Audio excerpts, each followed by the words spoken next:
Very good morning amigos. അപ്പോൾ ഇന്നലത്തെ party കഴിഞ്ഞിട്ട് ലേറ്റായിട്ട് എണീറ്റിയ. അപ്പോൾ വീട്ടിൽ നോക്കുമ്പോൾ കഴിക്കാനൊന്നും കാണുന്നില്ല. അപ്പോൾ തൊട്ടടുത്ത് തന്നെ ഒരു പാവ് ഷോപ്പുണ്ട്, അത് ബ്രെഡൊക്കെ കിട്ടുന്നത്. അവിടെ പോയിട്ട് ബ്രെഡ് വാങ്ങാനുള്ള പരിപാടിയിലാണ്. ബ്രെഡിന്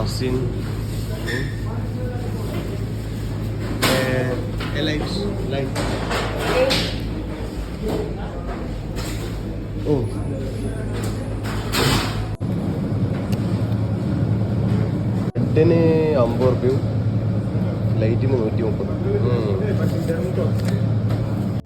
ഓൻ്റെ പാവ്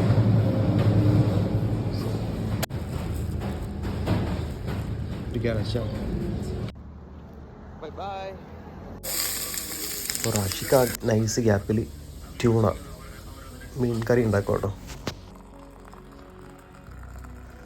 അങ്ങനെ അടിപൊളി കോഫി ഉണ്ടാക്കി ഫുഡ് കഴിക്കാൻ പോവാണ്. ബ്രെഡ് റെഡി, കറി റെഡി.